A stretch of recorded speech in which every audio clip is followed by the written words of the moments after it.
scene was set for the final day of the Coca-Cola Schools T20 Challenge National Finals.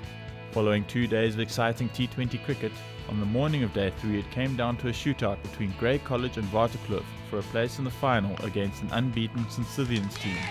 Waterkloof took the momentum they had gathered from the previous day and put the sword to Wynberg early on, as the Kloofies' top order went on the attack from the word go.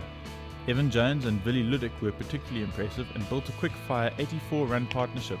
Jones, the key man in the innings, scoring 87 not out from just 51 deliveries to help his team to a total of 190.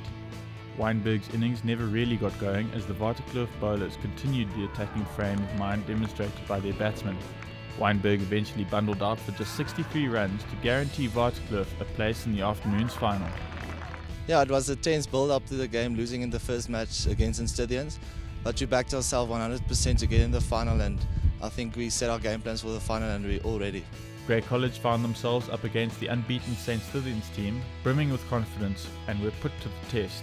Despite losing wickets all along the way, Saints kept a healthy run rate to score 150 for 9 in their 20 overs, helped in large part to Wiaan Mulder's unbeaten 62. Grey's usually destructive top order were kept relatively honest by the Saints' quick men at the start of the run chase, and were never really allowed to change into a higher gear. As soon as a Grey batsman tried to hit the accelerator, he would lose his wicket. Saints recording a 63-run win to keep their perfect record alive going into the final. I definitely think we can do this. We played Waterkloof before. I think we can be victorious again. Hopefully our boys can come off and take the trophy home. In the morning's other match, Westville and Kingswood might not have had a shot at reaching the final, but there was still plenty of pride at stake.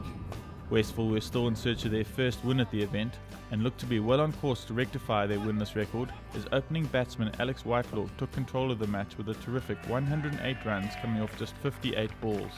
Westville setting Kingswood a formidable target of 202 runs for victory. Kingswood started quite cautiously and found themselves well behind the asking rate. With 114 runs required from the last 7 overs, the match looked all but dead and buried. In strode Marques Lombard. The tall lad had other plans for this result. Having already recorded 1 ton at the tournament, Lombard used his powerful arms to boss the bowling and hit an incredible 86 not out off just 29 balls that included 2 fours and 10 sixes. Lombard's heroics turning an almost certain defeat into an unlikely victory with 1 ball to spare for Kingswood. We thought we could do it if we batted properly. We didn't bowl as well as we should have. We would have wanted to chase a bit lower, but 200 definitely wasn't out of our reach, and we believed that from the start. In the final, it was the 2 form teams of the tournament, St. Stithians and Waterkloof, who rightly had the honour of playing for the overall prize. Waterkloof won the toss and chose to bat, and put pressure on their opponents with runs on the board. However, the St. Stithians opening bowlers had other ideas as Brandon Glover and Nicholas Scholz each picked up 2 wickets with the new ball.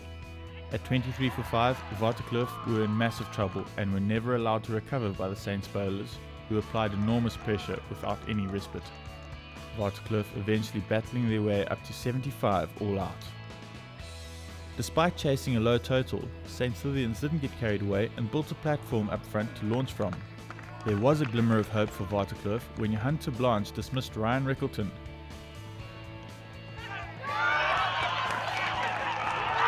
However, his opening partner, Ricardo Vasconcelos, carried his bat through the innings to guide his team to an impressive 9-wicket victory. The whitewash for the unbeaten St. Stithians team, winning all 6 of their matches to be crowned as worthy champions of the 2014 edition of the Coca-Cola Schools T20 Challenge. It's a real privilege to play here with a lot of sponsors, especially Coke sponsoring a lot of schoolboy cricket events, and it's just nice to play in a very professional environment.